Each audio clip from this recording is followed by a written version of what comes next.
Continuamos hoy, amigo oyente, nuestro viaje por este libro de Zacarías. Y en nuestro programa anterior dedicamos todo el programa a la así llamada entrada triunfal. Nosotros la llamamos la salida triunfal. Y queremos decir una palabra final en relación con esto. Usted se ha dado cuenta que Mateo cita solamente una porción de lo que dice el versículo 9. Solo una porción muy definida, por cierto, pero él dejó de lado otras cosas. Y amigo oyente, debemos decir que hay ciertas inclusiones y ciertas exclusiones. Hay ciertas admisiones y ciertas omisiones. Y la pregunta es, ¿por qué dejó de lado él ciertas cosas e incluyó ciertas cosas? Bueno, esperamos haber aclarado esto en el programa anterior, que aquello que citó Mateo y que también interpretó Juan tenía que ver con la primera venida de Cristo, y que lo demás tiene que ver con la segunda venida de Cristo. Él entró montado en ese pequeño animal de paz en la primera ocasión, trayendo paz. En la siguiente ocasión, Él vendrá montado en un caballo blanco, un animal de guerra, pero Él va a traer paz. ¿Cómo? Quitando toda injusticia. Porque, amigo oyente, el mundo ha tenido más de 2000 años para decidir lo que va a hacer con Jesucristo. Y en el día de hoy, Él ha sido en su mayoría rechazado.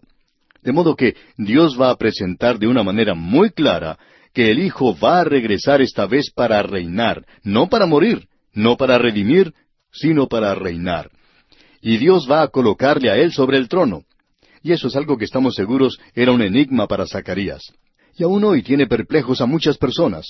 Pero, amigo oyente, esto es lo que dijo Simón Pedro cuando escribió en su primera carta, allá en el capítulo 1, versículo 10, indicando: los profetas que profetizaron de la gracia destinada a vosotros inquirieron y diligentemente indagaron acerca de esta salvación. Ahora, ¿inquirieron qué? Escudriñando qué persona y qué tiempo indicaba el Espíritu de Cristo que estaba en ellos, el cual anunciaba de antemano los sufrimientos de Cristo y las glorias que vendrían tras ellos. Así es que los profetas, al igual que Zacarías en este capítulo, unían la primera y la segunda venida de Cristo. ¿Por qué? Porque ellos inquirieron y escudriñaron diligentemente, pero no podían encontrar la diferencia. Ellos, pues, tenían que expresarlo de la manera en que el Espíritu de Dios les había dado que lo hicieran. Ahora, Simón Pedro, por medio del Espíritu de Dios, hace o demuestra la diferencia. Él vino en la primera ocasión para sufrir, para traer redención. Y Él vendrá en la próxima ocasión en gloria para reinar sobre esta tierra. Así es que Mateo, por medio del Espíritu, pudo hacer esa separación, y usted descubrirá eso a través de toda la palabra de Dios, es decir, en particular los profetas del Antiguo Testamento, descubrirá esa distinción que existe entre la primera y la segunda venida de Cristo a la tierra.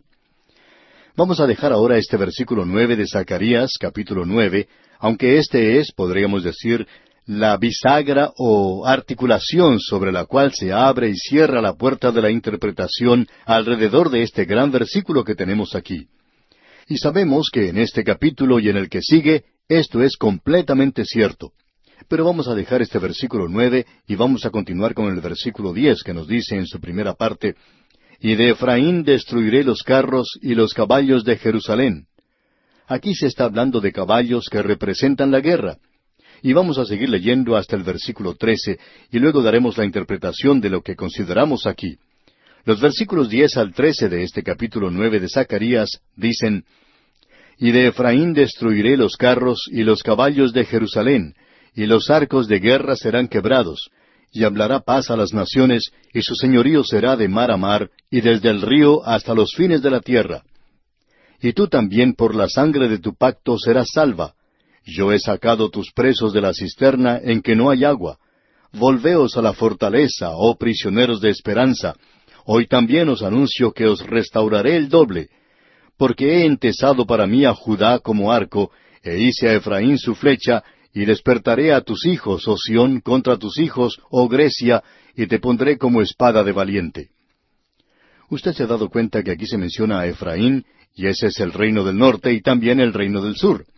O sea que no están perdidos, por lo menos Dios no pensaba que estuvieran perdidos como opinan algunos. Él sabía dónde estaban. Ahora aquí tenemos algo que uno debe considerar cada vez que estudia el capítulo 9 de Zacarías, y cuando uno describe la marcha realizada por Alejandro Magno al cruzar él lo que hoy se conoce como Turquía, y cuando él se apoderó de esas grandes ciudades griegas y las destruyó, y es una lástima que esas cosas tan hermosas hayan sido destruidas por ese hombre. Por supuesto que esto fue hecho porque tenía un ejército bastante pequeño para esa época, de unos 50,000 hombres, y él estaba avanzando rápidamente para obtener una victoria mundial y gobernar el mundo. Así es que él aplastó, por así decirlo, estas ciudades. Y él continuó marchando, y luego él dio como una media vuelta para cruzar este puente que es la tierra de Israel. Y esas grandes ciudades que se encontraban entonces en el norte, en Asiria, él las destruyó. Damasco es mencionada. Y luego podemos apreciar a este hombre entrando a la tierra prometida, en la tierra de los filisteos. Y lo podemos ver también cuando llega a Jerusalén, y vimos que no la destruyó, porque Dios dijo que Él la iba a proteger. Él dijo, entonces acamparé alrededor de mi casa como un guarda. Él iba a proteger la ciudad y el templo. Y de todos los lugares que fueron destruidos, uno esperaría que Jerusalén fuera destruida, porque todos pensaban que así ocurriría, porque el sumo sacerdote se había negado a pagar tributo a Alejandro Magno, porque él ya se lo estaba entregando al imperio medo-persa. Entonces, no le podía dar el tributo que demandaba Alejandro porque estaba obligado por ese tratado. Y él mantuvo esa obligación y por supuesto que eso enfureció a Alejandro Magno. Y uno esperaría que él llegaría a la ciudad de Jerusalén y la destruiría completamente. Pero esa es una ciudad que él no destruyó, aunque él se apoderó de Egipto, se apoderó de Babilonia y destruyó al imperio medo-persa. Y él solamente tenía 33 años de edad. Y murió borracho. Y este hombre murió con prácticamente todo el mundo en sus manos. Él tenía una carisma maravillosa, como se dice. Sus seguidores eran muy fieles para con él. Y se dice que muchas de esas naciones le seguían. Él era un general muy brillante, un joven muy atractivo, con mucha carisma. Sin embargo, también era una persona brutal y cruel y arrogante y cosas por el estilo. Ahora alguien quizá nos diga o nos pregunte, ¿cómo sabemos que él está hablando en cuanto a esto? Bueno, el versículo 13 tendría que haber aclarado esto. Dice, despertaré a tus hijos, oh Sión, contra tus hijos, oh Grecia. De eso es de lo que él está hablando aquí en este capítulo. Y Alejandro Magno es del imperio macedonio, del imperio greco-macedonio, que fue a esa zona y llegó a convertirse en un gobernante mundial. Él controló al mundo de su día. Él controló todo, con la excepción de Alejandro Magno mismo. Él murió borracho. Ahora debemos decir que Alejandro Magno vino, o se presentó, mejor dicho, en una forma brutal para conquistar el mundo. Y lo que Zacarías está haciendo es colocarle en el contexto. Esa entrada triunfal de Alejandro Magno a Jerusalén era algo realmente extraordinario de contemplar. El sumo sacerdote sale a recibirle, y Alejandro Magno era una persona muy supersticiosa y había tenido una visión, un sueño de un hombre que salía a recibirle vestido como el sumo sacerdote, y que él debía escuchar lo que ese hombre tenía que decir. La tradición nos cuenta que el sumo sacerdote le mostró a él, en el libro de Daniel, donde se hacía mención de Alejandro Magno. Alejandro Magno es mencionado en el libro de Daniel, el macho cabrío que tiene un cuerno de gran tamaño, y ese cuerno fue quebrantado. Y ese es el imperio greco-macedonio, y ellos iban a gobernar sobre esta gente aquí. Así es que él entró a Jerusalén con mucho triunfo, digamos, pero él no destruyó ese lugar después de todo. Él pensaba que era algo tan destacado que él quería servir al Dios vivo y verdadero. Así es que él ofreció un sacrificio. Y amigo oyente, debemos decir que eso es algo realmente sorprendente. Ahora aquí tenemos un contraste. Aquí entra el Señor Jesucristo a Jerusalén montado en un pollino. Y Él no viene a destruir al mundo, sino que vino a salvar al mundo. El Hijo del Hombre no vino para ser servido, sino para servir. Él no vino a formar un gran reino y a buscar que las multitudes le siguieran y que le sirvieran. El Hijo del Hombre no vino para ser servido, sino para servir y para dar su vida en rescate por muchos, dice el mismo Señor Jesucristo en el Evangelio según San Mateo, capítulo 20, versículo 28. Así es que Él entra a Jerusalén como rey, pero no en triunfo. Él está preparándose para salir, y Él saldrá muy pronto, pero Él está regresando. Y cuando Él regrese, el mundo habrá tenido mucho tiempo para decidir lo que va a hacer con Jesús. Tiene que llegar a una decisión en cuanto a Él. De modo que Él viene otra vez, Él va a regresar. Ahora tenemos en esta sección algo que opinamos es destacado, y es que aquí viene uno a Jerusalén que no estaba haciendo una entrada triunfal. Él estaba en camino hacia la cruz para traer paz a la humanidad. Pero Él regresará algún día para traer paz al mundo. Así es que Él dice, y de Efraín destruiré los carros. Ese es el reino del norte. Ellos habían estado actuando de manera muy guerrera. Y los caballos de Jerusalén. El caballo era el animal de guerra. Y estos dos reinos están formados por la misma gente dividida. Uno fue a la cautividad en Asiria, el otro fue a Babilonia. Y Dios les dice que Él va a quitarle sus instrumentos de guerra. ¿Por qué? Los arcos de guerra serán quebrados y hablará paz a las naciones. Esta tierra, amigo oyente, nunca llegará a tener paz, sino hasta cuando el Señor Jesucristo venga a establecer su reino. Debemos decir que nos llama mucho la atención y hasta sentimos un poco de malestar cada vez que escuchamos a diferentes presidentes y líderes mundiales hablar de que van a brindar paz al mundo, que van a hacer que el mundo viva en paz. Bueno, ninguno de ellos está dispuesto a reconocer que no puede traer paz al mundo. Solo el Señor Jesucristo puede traer paz a esta tierra. Y el asunto es así de sencillo. Pero nadie le ha reconocido como el príncipe de paz. ¿Y sabía usted, amigo oyente, que esa es la razón por la cual no hemos tenido paz? Siempre hemos tenido guerra. Hay ejércitos por todas partes en Europa, en Asia y en todos los otros continentes. Soldados armados por todo el mundo. Y se pelea una guerra después de otra. Y luego hablamos de la paz. Pero siempre estamos actuando de manera guerrera. Amigo oyente, es bueno estar preparado, pero cuando uno habla en cuanto a la paz, que uno va a traer paz a la tierra, uno no la obtiene por medio de la guerra. Solo el Señor Jesucristo puede traer la paz acabando con la injusticia. No sé en cuanto a usted, amigo oyente, pero no vamos a votar más por los hombres, sino que vamos a votar por Jesucristo. Él es el único que puede traer paz a la tierra. Y hablará paz a las naciones, dice aquí el versículo 10. Y eso no ocurrirá hasta cuando Él regrese otra vez a esta tierra. Y hasta entonces creemos que en lugar de estar tratando de establecer paz a través de todo el mundo, necesitamos mantenernos preparados para protegernos. Porque, amigo oyente, nos encontramos viviendo en un mundo malo y terrible, y estamos tratando de hablar de hermandad y cosas por el estilo. Y eso no es bíblico. La única hermandad o fraternidad que puede ser formada hoy es en el cuerpo de Cristo, aquellos que han sido redimidos por la sangre de Cristo. Ahora sabemos que esto no es algo muy popular en el presente.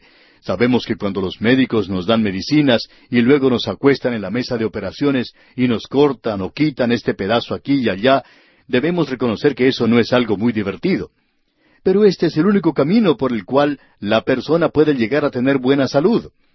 Y el único camino para el mundo, amigo oyente, por medio del cual el mundo puede llegar a tener paz, es a través del Señor Jesucristo, gústele esto o no le guste. Continuando ahora aquí en Zacarías capítulo 9, leamos el versículo 11. Y tú también por la sangre de tu pacto serás salva. Yo he sacado tus presos de la cisterna en que no hay agua. Debemos decir, amigo oyente, que lo mejor que podemos hacer aquí es realmente presentar una interpretación espiritual de este versículo. Y tú también, por la sangre de tu pacto, serás salva. Y esa sangre del pacto es la sangre del Nuevo Testamento, la sangre de Jesucristo. Y solamente a través de esa sangre existe liberación para la humanidad. Nosotros no reconocemos que el hombre en este mundo del presente sea en realidad un hombre libre. Sí, él habla de liberación y libertad y cosas por el estilo, pero él es prisionero. Se ha vendido al pecado. Es un esclavo del pecado. Y en un día en que se habla tanto de libertad, son cientos las cartas que recibimos en cuanto a drogadictos que han sido liberados. ¿Cómo? Solo por la sangre de Cristo, amigo oyente, solo por volverse a Él. Él es el único que puede librar a los prisioneros de la cisterna en que no hay agua. Y en los versículos 12 al 14 de este capítulo 9 de Zacarías leemos, Volveos a la fortaleza, oh prisioneros de esperanza, hoy también os anuncio que os restauraré el doble. Porque he entesado para mí a Judá como arco, e hice a Efraín su flecha, y despertaré a tus hijos, oh Sión, contra tus hijos, oh Grecia, y te pondré como espada de valiente. y Jehová será visto sobre ellos, y su dardo saldrá como relámpago, y Jehová el Señor tocará trompeta, e irá entre torbellinos del austro. Estamos esperando que venga el milenio, la época cuando Él reinará, cuando todas las naciones del mundo se van a inclinar ante Él. Creemos que todo esto aquí está demostrando su venida a la tierra para establecer su reino. Amigo oyente, cuando Él venga, esto va a ser una verdadera entrada triunfal. Y hasta cuando Él venga, no habrá una entrada triunfal. Ahora el versículo 15 dice, Jehová de los ejércitos los amparará, y ellos devorarán y hollarán las piedras de la honda, y beberán, y harán estrépito como tomados de vino, y se llenarán como tazón o como cuernos del altar. Debemos decir que este es un cuadro de cómo va a ser hasta cuando Él venga. El hombre no puede hacer que venga el milenio a esta tierra. Y el versículo 16 comienza diciendo, y los salvará en aquel día. Ahora aquí tenemos esta expresión en este libro de Zacarías, de en aquel día. Y vamos a ver que Zacarías va a usar mucho esa expresión cuando lleguemos al capítulo 12. No va a hablar de ninguna otra cosa, sino de aquel día. Y aquel día es el día de Jehová. Y aquel día comienza después que la iglesia salga de la tierra a reunirse con el Señor en las nubes. Entonces estaremos con el Señor, y aquí comenzará sobre la tierra el período de la gran tribulación. Será entonces. Y creemos que este período concluirá en un lapso de 7 años, cuando el Señor regrese a establecer su reino sobre esta tierra. Entonces tendremos el reino milenario sobre esta tierra. Y el versículo 16 continúa diciendo, y los salvará en aquel día Jehová su Dios como rebaño de su pueblo, porque como piedras de diadema serán enaltecidos en su tierra. Aquí se está hablando de joyas que resplandecen. Habrá joyas resplandecientes en aquel día de Jehová. Y Malaquías nos va a decir que el Señor va a reunir sus joyas en aquel día para comprar esa perla de gran precio. Él pagó un precio tremendo por esa perla de gran precio. ¿Y qué cuadro el que se nos presenta aquí, amigo oyente? Y el versículo 17 continúa, porque cuánta es su bondad y cuánta su hermosura. Ahora esta es la bondad de aquel que viene, en contraste con Alejandro Magno, que no era conocido por su bondad, porque era una persona muy cruel, brutal y arrogante, lleno de orgullo. El Señor Jesucristo era manso y humilde, y Él está lleno de bondad y hermosura. No había hermosura para que le deseemos cuando Él vino en la primera ocasión. La cruz no es algo hermoso como piensan algunas personas, era algo horrible. Pero cuando vuelva otra vez, entonces sí podremos apreciar esa hermosura. ¡Cuán hermoso es Él, amigo oyente! Uno escucha hablar de esa gente hermosa hoy, pero Él es una persona hermosa de veras. Y también lo son aquellos que le pertenecen. Y el versículo 17 concluye diciendo, el trigo alegrará a los jóvenes y el vino a las doncellas. Este es un vino nuevo que no intoxica, no ha tenido oportunidad de fermentarse. Así es que lo que tenemos aquí, amigo oyente, es aquello que nos habla de comida para comer y aquello que nos habla de abundancia, aquello que nos habla de algo realmente maravilloso, el trigo y el vino. Eso será lo que caracterizará su reino. Habrá mucha abundancia, no habrá falta de energía en el reino de Jesucristo. Bien, amigo oyente, vamos a detenernos aquí por hoy.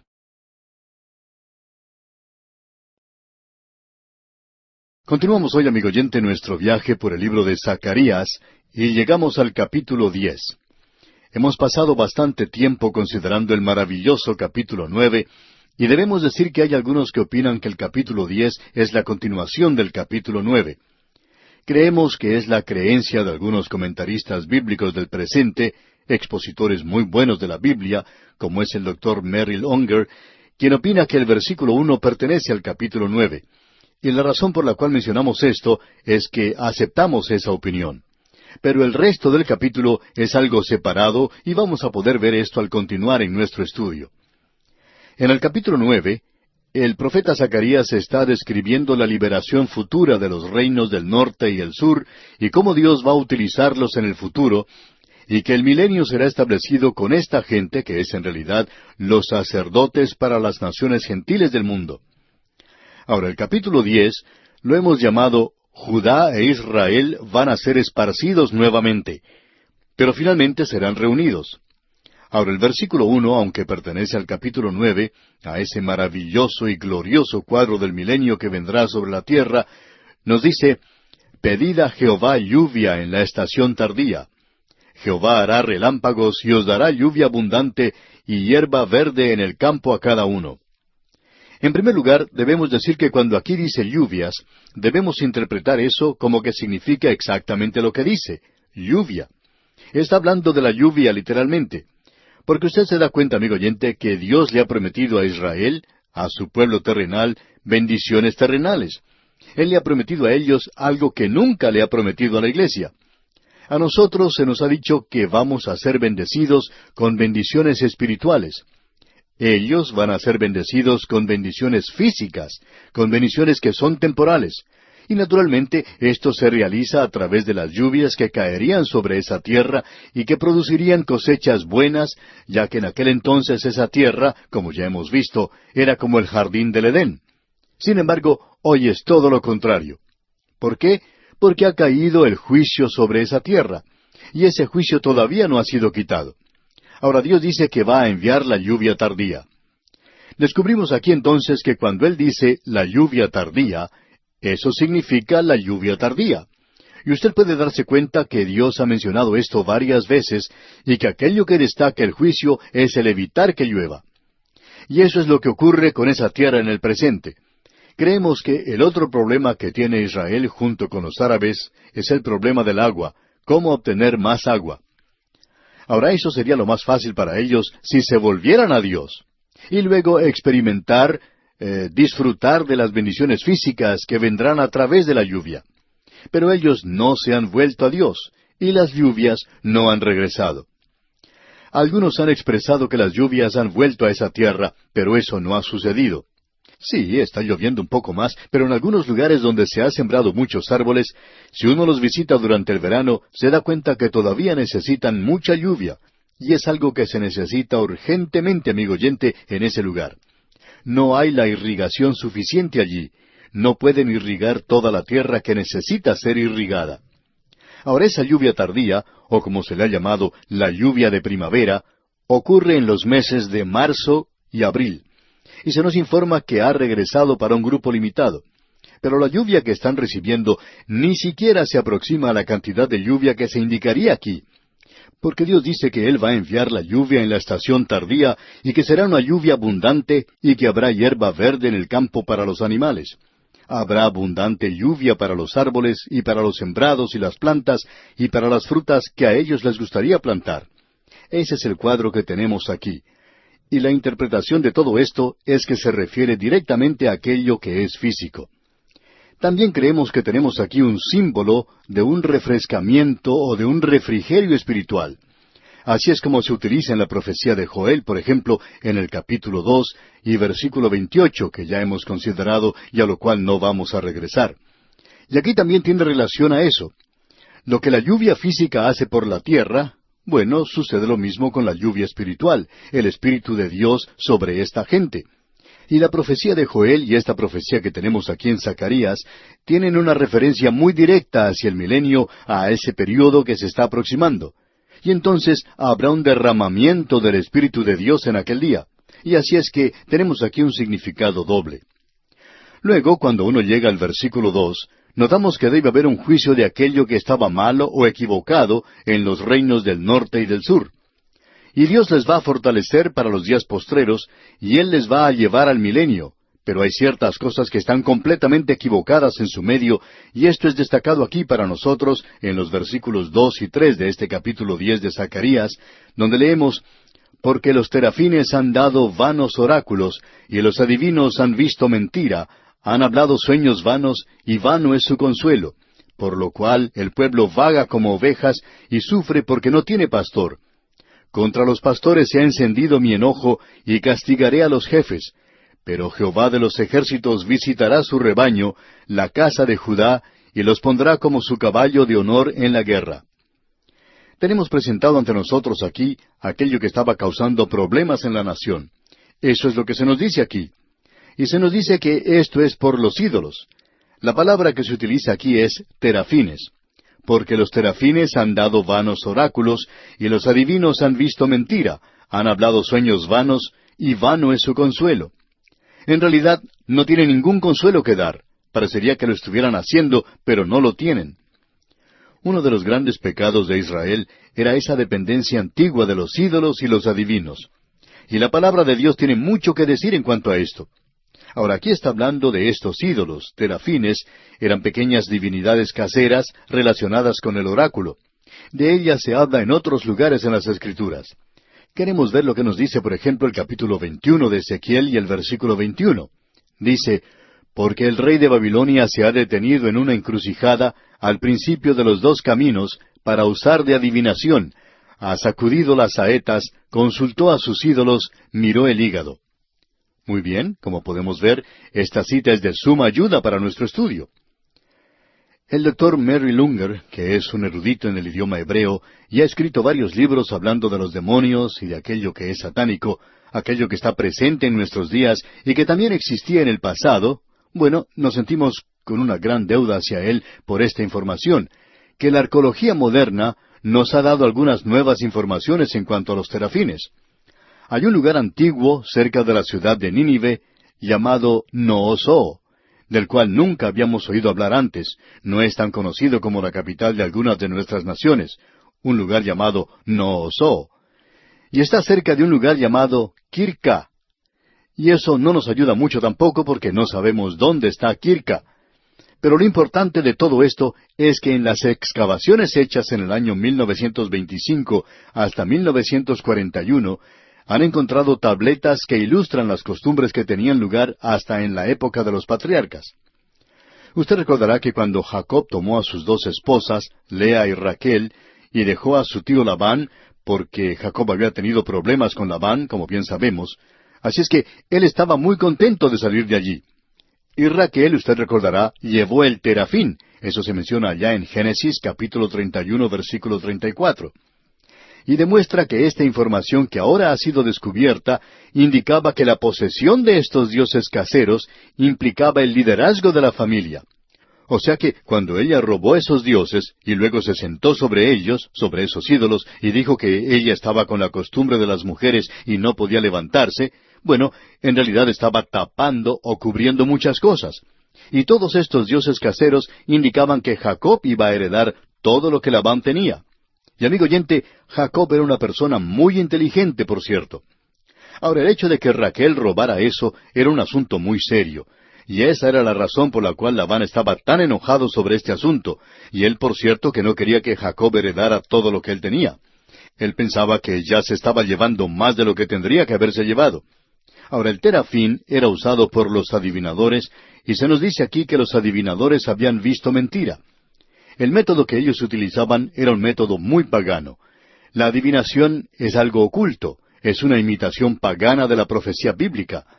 El diablo siempre ha imitado aquello que es bíblico. Él no se aparta mucho de la Biblia, y cada uno de los cultos y sectas que existen por ahí hoy, aun la adoración a Satanás, es utilizando la Biblia.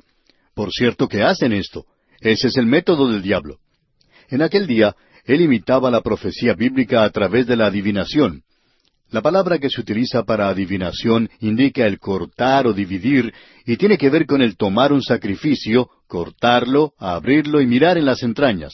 Es decir, mirar al hígado, la forma del hígado, la manera en que estaba formado. Eso se llamaba hepatoscopía, y parecería una expresión médica. Pero ellos trataban de interpretar el futuro de esa manera. Y al observar el hígado, la forma de éste les indicaba las formas de las cosas que vendrían. Y así es como se hacía esto, porque ellos consideraban al hígado como la raíz misma de la vida. Ahora, Balaam era uno de estos adivinos. Los filisteos los tenían, como también los babilonios, y los profetas falsos de Israel utilizaban este método también. Ahora, Zacarías considera a los adivinos como que han visto mentira. Ellos no estaban recibiendo su información de Dios, sino que era una inspiración demoníaca y no del Espíritu de Dios. Y uno puede ver esto en todos los profetas que trataban con este asunto. Y Dios estableció una ley en cuanto a eso, como bien sabemos, que ellos no debían tener nada que ver con la adivinación. Ellos no debían tener ningún trato con los adivinos. Eso, por supuesto, es totalmente satánico. No vamos a entrar en mucho detalle en esto y le vamos a decir por qué. Porque cuando lleguemos al estudio de Apocalipsis, vamos a tratar este tema. Es por eso que no queremos dedicarle mucho tiempo a este asunto aquí, y queremos aclarar aún un poco más esto. Por mucho tiempo no se hablaba de esto desde el púlpito.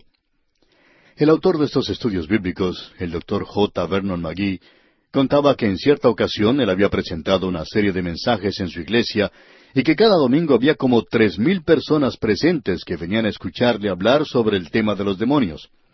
Y en aquel tiempo, él era probablemente el único que hablaba sobre este tema.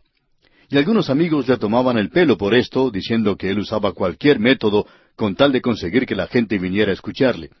Pero él hacía eso entonces porque pensaba que era algo que hacía falta. Pero ahora, en el presente, parece que las cosas han cambiado a todo lo opuesto, y se habla demasiado de esto en las iglesias. Se habla mucho del tema de demonios y de Satanás. Estamos viendo una gran manifestación de eso en el presente. Un día le preguntaron al Dr. McGee si él había visto esa película titulada El Exorcista, y él respondió que no. Y cuando se le preguntó si él iba a verla, contestó que no. Y le preguntaron que por qué, si no le gustaba estar al tanto de las cosas. Pero él dijo que eso era algo que no le interesaba, y que no quería ver esa clase de cosas. Y amigo oyente, eso ha existido por mucho tiempo, por muchos años, y eso no es algo nuevo. Satanás y los demonios son una realidad, pero no creemos que hoy él esté operando en un nivel tan bajo como antes. Pensamos que él está operando ahora en los lugares donde se está predicando la palabra de Dios. El mismo Dr. McGee decía que muchos de los problemas físicos que él experimentaba era a causa de esto. Eso es lo que él le decía al Señor, ya que él pensaba que no es el Señor el que le estaba causando las enfermedades que él sufría, sino que él le había permitido a Satanás que llegara hasta él y que lo que le ocurría era algo provocado por Satanás.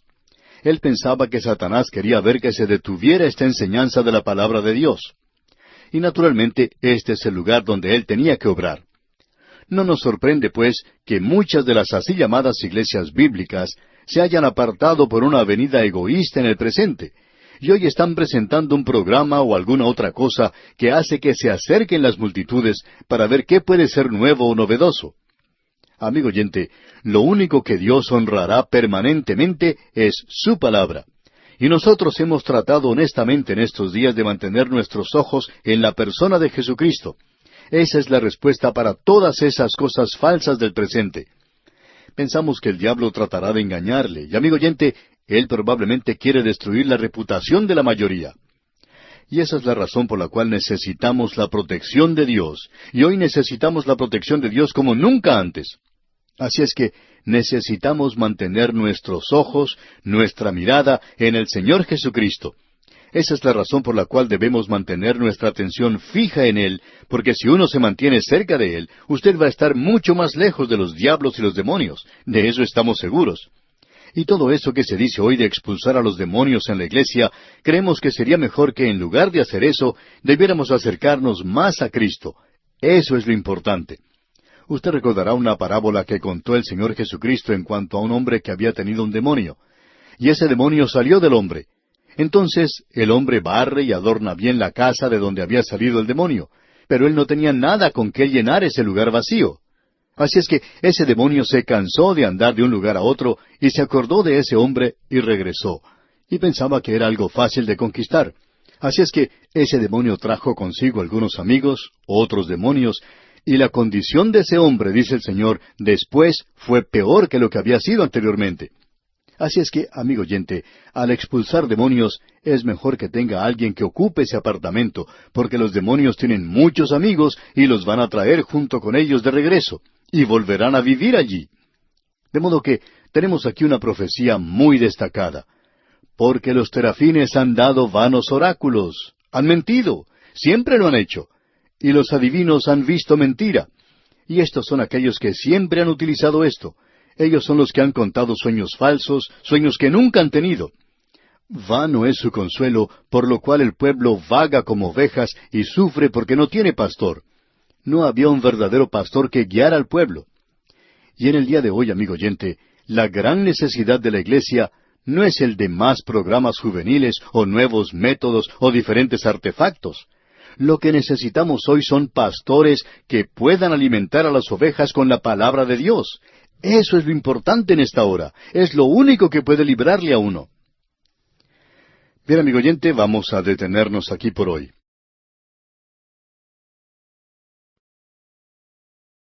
Continuamos hoy, amigo oyente, nuestro viaje por este libro de Zacarías. Y estamos en el capítulo 10, en el mismo lugar donde dejamos en el programa anterior. Recién habíamos comenzado con este capítulo 10. Le habíamos dado el título de Judá e Israel deben ser esparcidas otra vez, pero finalmente serán reunidas. Y el Señor está presentando de manera clara aquí, en el libro de Zacarías, que el regreso de ellos de la cautividad babilónica no era un regreso permanente, que ellos nuevamente irían a la cautividad y que iban a ser esparcidos a través de todo el mundo. Vimos que él hablaba de la liberación futura de Efraín y Judá. Ahora, Efraín aquí se refiere a las 10 tribus del norte. Y usted aprecia aquí que él está escribiéndole a las dos, es decir, a las del norte y a las del sur, lo que indica que ellos estaban en algún lugar.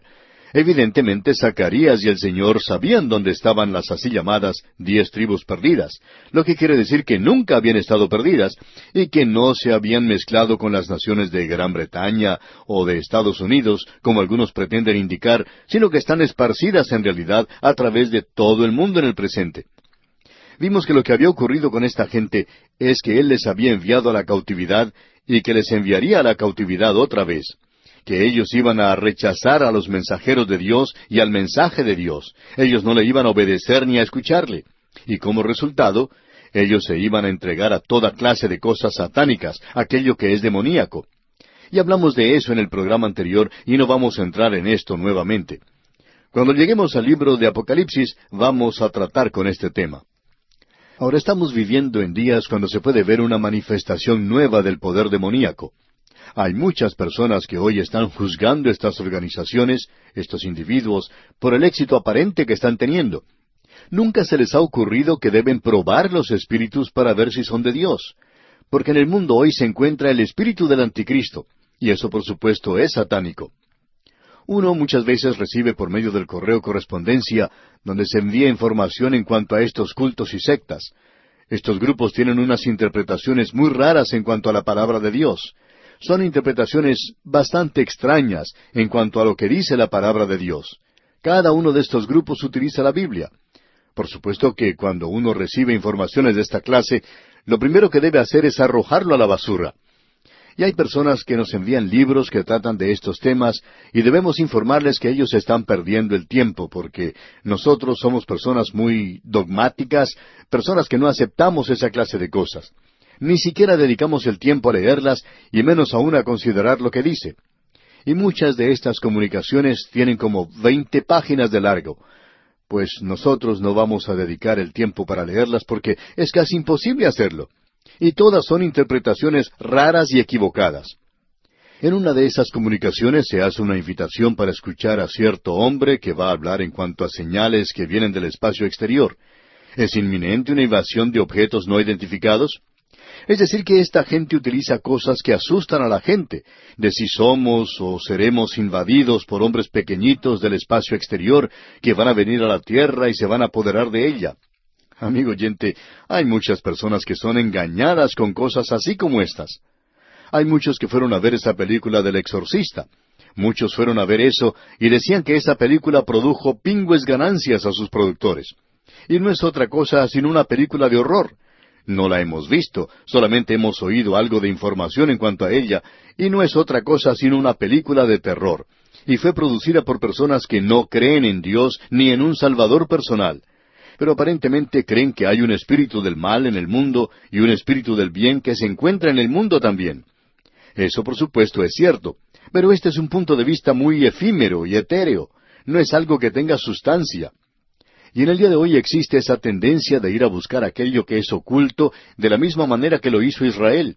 Y fueron a buscar aquello que era exótico, aquello que tenía que ver con los demonios. Y hay mucho de eso en el presente también, amigo oyente. Y el pueblo de Dios necesita probar, necesita examinar todo esto que se presenta. Y esto es lo que Él está diciendo, que los va a llevar nuevamente a la cautividad. Y Él los llevó la primera vez a la cautividad. Y desafortunadamente la iglesia parece estar siguiendo eso, parece estar aceptando eso. En cierta ocasión un hombre dijo, en nuestra iglesia nosotros estamos expulsando a los demonios. Bueno, amigo oyente, En lugar de estar expulsando a los demonios, esa gente debería estar invitando a que la gente reciba a Cristo en su corazón, a que esa gente vaya a Cristo. Eso es lo importante, y eso es lo que vamos a ver ahora, comenzando aquí con el versículo 3 de este capítulo 10 de Zacarías. Leamos. Contra los pastores se ha encendido mi enojo, y castigaré a los jefes. Pero Jehová de los ejércitos visitará su rebaño, la casa de Judá, y los pondrá como su caballo de honor en la guerra. Estos pastores de los que se habla aquí eran falsos profetas en Israel que se habían entregado al oculto, al ocultismo, que se habían entregado a lo sobrenatural que es satánico. Y Dios dice, contra los pastores se ha encendido mi enojo y castigaré a los jefes. Estos jefes eran los líderes. El autor de estos estudios bíblicos, el Dr. J. Vernon McGee, contaba que cuando él era joven, trabajó en un matadero. Allí llevaban al ganado para matarlo, corderos, ovejas, vacas, de toda clase de animales. Era un trabajo bastante sangriento, por cierto. Una de las cosas más crueles, decía él, que se podía apreciar allí, es que había un macho cabrío viejo que tenía una campanilla atada al cuello. Y el trabajo de ese macho cabrío era guiar a las ovejas al matadero. Todas las ovejas lo seguían. No tenían que empujar a las ovejas para que lo hicieran. Sencillamente una persona hacía caminar a este macho cabrío en la dirección de la entrada del matadero y todas las ovejas le seguían. Y allí iban a ser muertas, de eso no había lugar a duda. Ahora estas personas de las cuales está hablando el Señor aquí en este pasaje de Zacarías son también los líderes. Y ellos deberían estar guiando a la gente a la palabra de Dios, al lugar donde ellos pudieran tener paz con Dios en lo profundo de sus corazones. Pero en lugar de hacer esto, ellos eran falsos profetas que estaban presentando un consuelo vano, que en realidad les estaba apartando de Dios. Así es que Dios dice que Él está enojado. En el versículo 3 dice, contra los pastores se ha encendido mi enojo, y castigaré a los jefes, pero Jehová de los ejércitos visitará su rebaño, la casa de Judá, y los pondrá como su caballo de honor en la guerra. Dios dice aquí que Él va a fortalecer el reino del sur contra el enemigo. Y si usted quiere leer algo concerniente a ese período intertestamentario, debe leer el libro de Macabeos. Allí encontrará mucha información. Flavio Josefo también tiene mucho que decir en cuanto a ese período. En cierto sentido, esta gente sufrió más en ese período que en cualquier otro tiempo, pero ellos pudieron hacerle frente a sus enemigos. Dios dijo que Él los iba a fortalecer. Luego, Él mira hacia el futuro cuando vendría el Mesías. Y aquí Él es identificado para nosotros de una manera muy clara.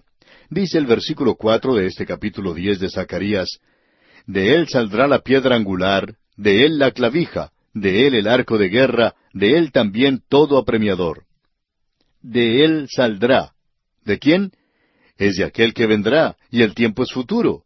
Es por eso que nos dice claramente, de Él saldrá la piedra angular. Y la piedra angular se coloca en un edificio en el punto donde se unen dos paredes en un ángulo de 90 grados. Allí se coloca esa piedra angular. Y creemos que el cuadro que se nos presenta aquí de Cristo es algo maravilloso. Se lo presenta a Él como esta piedra angular, ya que tenemos el muro de Judá y el muro de las 10 tribus.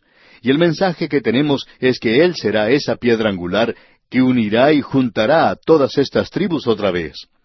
Pero esta piedra angular tiene un significado mucho mayor que este, y es en realidad un cuadro maravilloso el que se nos presenta aquí. Usted recordará que Isaías tiene algo que decir en cuanto a esto. Allá en el capítulo 28 del libro de Isaías, versículo 16, leemos, por tanto, Jehová el Señor dice así, he aquí que yo he puesto en Sión por fundamento una piedra, piedra probada, angular, preciosa, de cimiento estable. El que creyere, no se apresure. Este es un cuadro hermoso, maravilloso, el que se nos presenta. Este es el versículo que el apóstol Pedro cita en su primera epístola, capítulo 2, y versículo 6, donde dice, por lo cual también contiene la Escritura, he aquí pongo en Sión la principal piedra del ángulo, escogida, preciosa, y el que creyere en él no será avergonzado. Isaías utilizó la palabra apresurar. Él no se apresuró, no se confundió. Ese es el pensamiento que tenemos allí. Y en los días en que vivimos, ¿cuál es la respuesta al ocultismo y al exorcismo?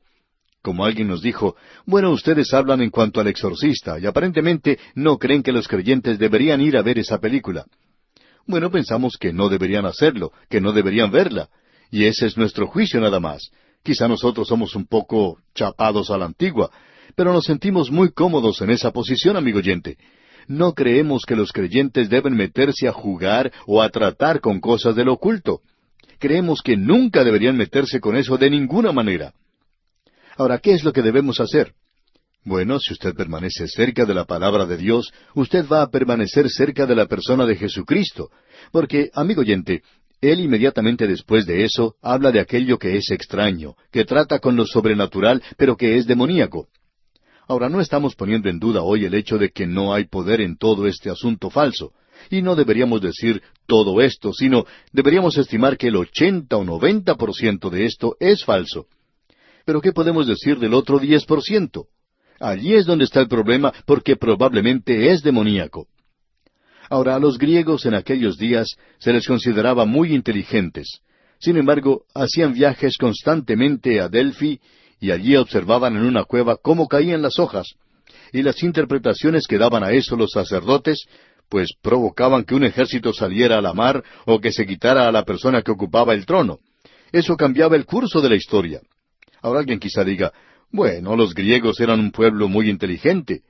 ¿Por qué tenían que seguir esa interpretación, esa superstición? ¿Y quién le dijo a usted, amigo oyente, que no había nada en eso, y que era nada más que una superstición? Bueno, creemos que el diablo estaba cosechando mucho en aquel tiempo, y que para él era un tiempo muy bueno. Él estaba dirigiendo al imperio griego de esa manera. Personalmente no nos gusta oír decir que hay adivinos o personas que pueden predecir el futuro y que lo hagan en las capitales de las naciones, porque pueden llevar a un líder de una nación en un camino equivocado. Ahora, ¿qué es lo que debemos hacer? Amigo oyente, debemos buscar a la persona de Cristo. Él es la piedra angular, Él es el cimiento en el cual podemos descansar. El apóstol Pedro en su primera epístola, capítulo 2, versículo 7 nos dice, «Para vosotros, pues, los que creéis, Él es precioso. Pero para los que no creen, la piedra que los edificadores desecharon ha venido a ser la cabeza del ángulo, y piedra de tropiezo y roca que hace caer, porque tropiezan en la palabra, siendo desobedientes, a lo cual fueron también destinados». Nosotros nos hemos convencido que las personas que van a esos cultos extraños y sectas son personas que han escuchado el Evangelio, que han escuchado la palabra de Dios y que le han dado la espalda. Esto nos lo explica el apóstol Pablo en su segunda epístola a los Tesalonicenses, capítulo 2, versículo 11, donde dice, «Por esto Dios les envía un poder engañoso para que crean la mentira». Creemos que ese es el principio que opera en el presente. Ahora, en el capítulo 21 del Evangelio según San Mateo, versículo 44, el Señor Jesucristo hizo una declaración sorprendente. Él se llamó a sí mismo allí una piedra, y el que cayere sobre esta piedra será quebrantado, y sobre quien ella cayere le desmenuzará. Cristo es esa roca, esa piedra, y Él puede ser algo que nos ayude a progresar, o puede ser una piedra en la cual tropezamos. Usted puede aceptarle a Él y recibirlo, y puede venir a Él como pecador y caer sobre Él, confiar en Él, descansar en Él, y usted queda quebrantado. Usted ya no confía en sí mismo, usted confía en Él. O de otro modo, Él va a ser esa piedra que caiga sobre usted y que le desmenuce. Es decir, Él va a ser el juez. El profeta Daniel mencionó que al final del gobierno gentil será enviada una piedra que no ha sido cortada con manos, que es el Señor Jesucristo, y que castigará esta tierra, a cada gobierno, a cada uno que esté en rebelión contra Dios. Esa es esa clase de piedra. Ahora, ¿qué es lo que necesitamos hoy cuando la gente se está volviendo hacia el ocultismo? ¿Qué es lo que debemos hacer? Pues, amigo oyente, debemos acercarnos más a Cristo. Él es esa piedra de cimiento, Él es la piedra angular, y debemos descansar en Él. Él es aquel que nos puede reunir y el único que puede juntarnos. Ahora, note usted aquí que Él no solo es la piedra angular, sino que se dice aquí en este versículo 4 del capítulo 10 de Zacarías, que de Él saldrá la clavija. Y esto es algo interesante. Esta clavija se refiere a esa estaca o espiga, como se le llama en algunas partes, que se utiliza para asegurar una carpa.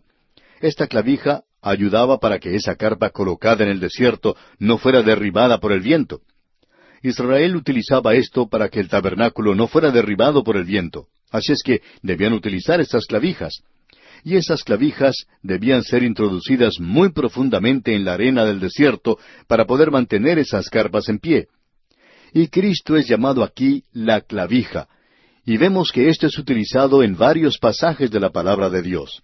Por ejemplo, en Isaías, capítulo 22, versículo 23, leemos, «Y lo hincaré como clavo en lugar firme, y será por asiento de honra a la casa de su padre». Él es quien está sosteniendo las cosas en el presente, y necesitamos asirnos de Él o permitirle que Él nos sostenga a nosotros. ¡Qué cuadro el que se nos presenta aquí del Señor, amigo oyente! Ahora este clavo se presenta también con un uso diferente. Era algo que se clavaba dentro de la carpa, algo que podía utilizarse para colgar las cosas. Las mujeres podían colgar en él sus joyas, los hombres podían colgar sobre él las cosas de valor que tenían dentro de la carpa en la cual vivían. Pues bien, Él no es sólo esa clavija que mantiene las cosas firmes, sino que Él es también aquel en el cual Dios se complace, en quien Él ha puesto toda la gloria, todo aquello que es de valor. El ganarle u obtenerle a Él es ganar aquello que es muy precioso, cualquiera de estas cosas que existan en el mundo hoy. Ahora Él no ha concluido todavía, porque dice que de Él saldrá el arco de guerra. Eso indica que Él es aquel que vendrá a esta tierra a consolar y a dominar toda la injusticia. Los ejércitos del cielo le van a seguir. De Él el arco de guerra, dice. De Él también todo apremiador. Él va a dominar toda opresión, todos estos jefes, todos estos líderes, esos líderes falsos que sean religiosos o políticos. Y en el versículo 5 leemos, «Y serán como valientes que en la batalla huellan al enemigo en el lodo de las calles, y pelearán, porque Jehová estará con ellos, y los que cabalgan en caballos serán avergonzados». Este período va a ser un período tenebroso, pero Dios va a encargarse de cuidar de su pueblo y permitirles que pasen a través de esto, porque durante ese período Cristo vendrá. Y cuando ellos le rechacen, entonces ya no habrá más esperanza para ellos. Cuando Tito, en el año 70 después de Cristo, al encontrarse a las puertas de Jerusalén, derribó los muros, la ciudad fue destruida, y ellos fueron esparcidos a través de todo el mundo. En realidad hay muchos que creen hoy, destacados expositores, que Israel no está en esa tierra que ocupan ahora permanentemente. Y hablando honradamente debemos decir que nosotros llegamos a ocupar una posición muy dogmática en cuanto a esto. No estamos seguros que esa sea la interpretación apropiada de la palabra de Dios. Ellos saldrán de esa tierra nuevamente, y luego Dios les hará regresar. Y cuando Dios les haga regresar a esa tierra, entonces no van a tener ninguna clase de problemas con los árabes. Ellos les sacarán entonces de esa tierra. Eso no va a provocar que se cierren todas las provisiones de petróleo y que no haya gasolina. Ellos van a ir allí llevados por el Señor y van a llegar a ser una bendición para el mundo. Y serán como valientes en la batalla. Eso se nos presenta claramente. Y luego en el versículo 6 de este capítulo 10 de Zacarías leemos, «Porque yo fortaleceré la casa de Judá, y guardaré la casa de José, y los haré volver, porque de ellos tendré piedad, y serán como si no los hubiera desechado, porque yo soy Jehová su Dios, y los oiré». Si usted no captó esto anteriormente, la casa de José pertenece al reino del norte. Y aquí dice, «Y los haré volver, porque de ellos tendré piedad». ¿Cómo va a hacer eso Dios? Demostrando misericordia, piedad. Ese es el único método por el cual Él nos puede salvar. Y así es como Él puede salvarle a usted, amigo oyente. Y serán, dice, como si no los hubiera desechado, porque yo soy Jehová su Dios, y los oiré. Esa es una palabra maravillosa de ánimo y de aliento para esta gente. Bien, amigo oyente, vamos a detenernos aquí por hoy.